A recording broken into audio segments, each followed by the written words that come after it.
which says that it confirms the return of petrol subsidy under Tinubu administration. That's also been trending as well. I will also move down to higher prices loom as businesses rely more on loans to survive. These are mostly the issues that have trended over the week, throughout the week. So it has, of course, caused a lot of reactions and opinions. We are still on it, and just like you said, the president has called the governors to meet them, see how they can cushion the effects and the likes. All right, okay, so again, I think if we aggregate all of these issues, it's still about the cost of living, Absolutely. the hardship in the land, and what people have been saying about that, the reactions of people, and of course, what the government is also trying to do.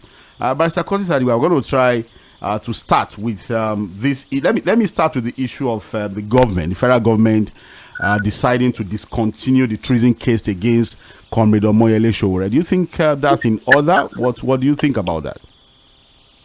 Okay, I think that is a welcome development, because I never believed that there was a treason charge in the first place, or that he committed treason. Okay, I think it was due to the insensitivity of the people who were in charge of conducting the security affairs.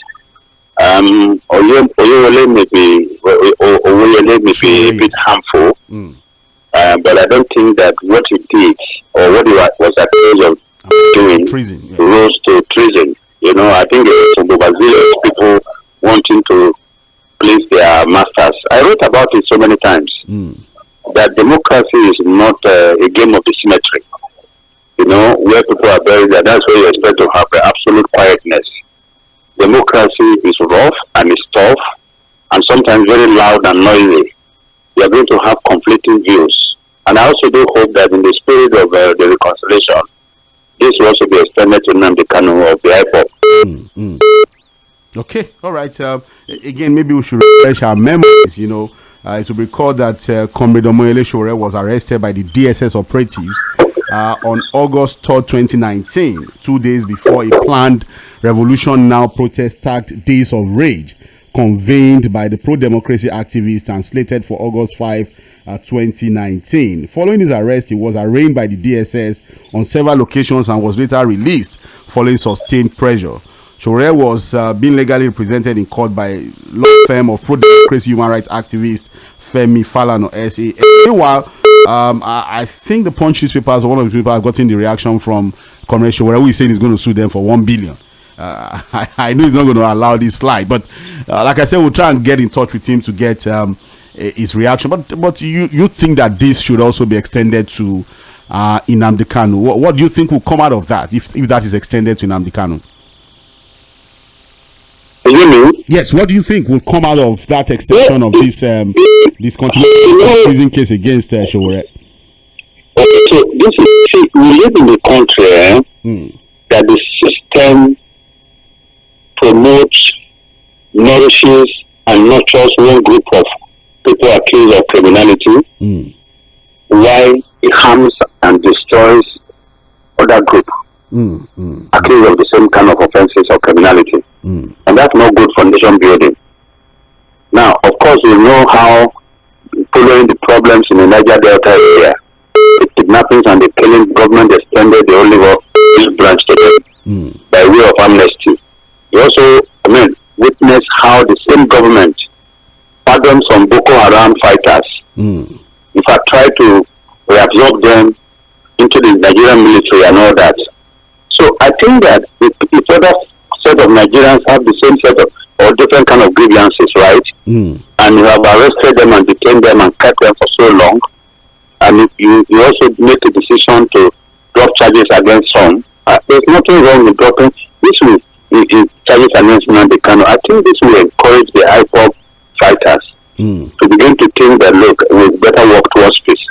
Nnamdi Kanu himself has said severally that he wants to promote peace in the country, and that if he's given this opportunity, he will not abuse it anymore. And most of the activities, the criminal activities and the inciting, the killings and the destruction going on in the southeast today are just in the name of fighting for Nnamdi Kanu. So I think it will be a brave, courageous move on the part of the president to allow that to happen, and that will promote national reconciliation. Now, let me tell you actually one of the problems we face as a country. The DSS that arrested Oᴘᴇ Fuhad is still the same DSS that we have today. Now, you want to ask yourself, why the sudden loss of appetite to prosecute the same case? He was outside the system pulling the strings. And because that person is no longer on his seat, or no longer in power, you understand?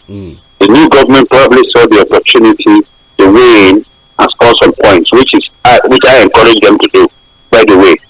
So, the most important point here is that our national agencies should be free from political interference. Because the case against ᴏᴜᴜ shouldn't have even gone to court in the first place. ᴏᴜᴜ should have been called by the DSS and warned about some of his activities. And he explained the meaning of the revolution that he intended to carry out. He said he was without arms. You know, he said he was encouraging Nigerians to troop out and fight for their rights.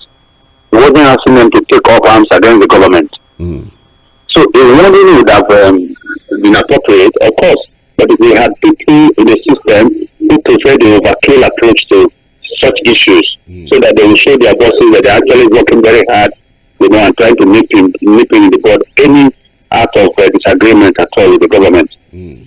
Okay. All right, well, okay, so we'll just, I really just wanted us to quickly touch on this particular issue, because again, the trial judge in this particular matter, Justice Emeka Nwite of the Federal High Court sitting in Abuja, had actually even warned the prosecuting counsel, Lateef Fagbemi, to like, you guys are just faffing around with me, you are not able to prove your case, and that he had actually even threatened them to strike out the case, really, before the government now decided to withdraw these treason charges against Nnamdi Kanu.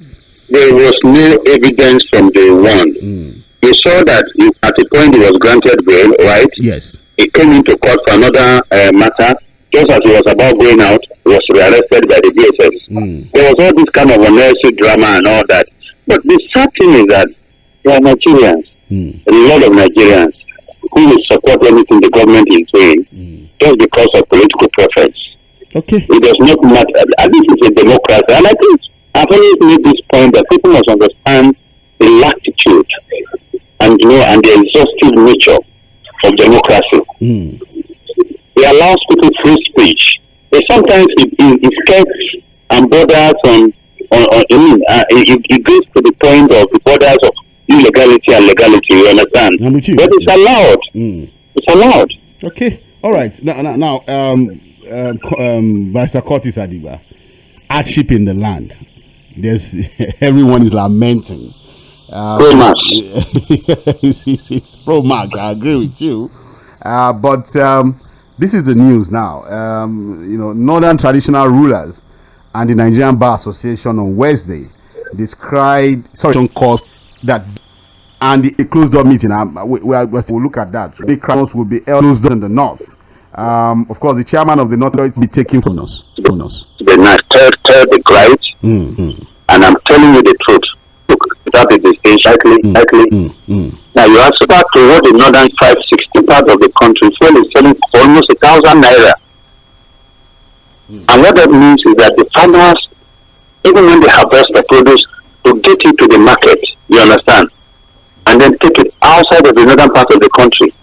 So you could see the multiplier effect of the cost of living, the high cost of living for everybody. But here we are being told that in spite of this high cost of living, which is not matched by income, all right? Yes. They are making the plastic case of Nigeria being the cheapest country to live in terms of where, if you compare the cost of living in other parts of the country, in other parts of Africa. But what they don't tell you is the earning power of an average Nigerian. Now, if a civil servant who is taking a minimum wage of 30,000, how much is that today? Do you understand? And we choose. When you say, look, there is a difference between the cost of items and the ability to purchase the same item. You know? So I do hope that they will stop deceiving them, trying to reduce the cost of living, and trying to contain the inflation that we have right now. And until they realize that, they'll just be, just because as you know, the president cannot direct his governors how they spend their funds. Okay. And that's where the argument of we're in a democracy, the governors are independent, they control their states and all that. Beyond that, I think it should be important that the president stress to them the need for them to act now while there is still time. Okay, yes, we agree that the president cannot direct the governors how they are going to spend their own funds, the resources that goes to them. But again, this is a president. I think whether we like it or not, the buck stops at his desk. You know, he removed the subsidy, and the promise was that look, whatever monies we are able to save will be used to develop the country. You know, at that time there were reservations that look, maybe the Mr. President does not really understand that look, we have a very corrupt political class, and that look, whatever monies you save will still not amount to anything if you look at the corruption index within our political space. Now, Mr. Curtis Adigba, like a triple of what they used to get before subsidy was removed. Now, you have said the president will tell them the truth about the day situation. Are there things he can come? This idea of I want to share rice and beans, we want to do 10,000, 20,000. Are there things that can be done short term to at least address this excruciating poverty and high cost of living at this time? Because the monies are with these governors, whether we like it or not. What can they do in the short term to tackle this high level of poverty? Right. It is not a group of people that need equal